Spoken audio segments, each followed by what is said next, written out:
ఆవకాయ ఆంజనేయ కథ మొదలెట్టినాడు చూడారయ్యా శక్తినంతా కూడగట్టి చెట్టు దులిపినాడు అంజయ్య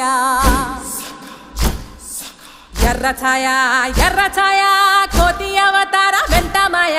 కత్తి సేత పట్టకుండా కాయ కోసినాడు కపిలయ్య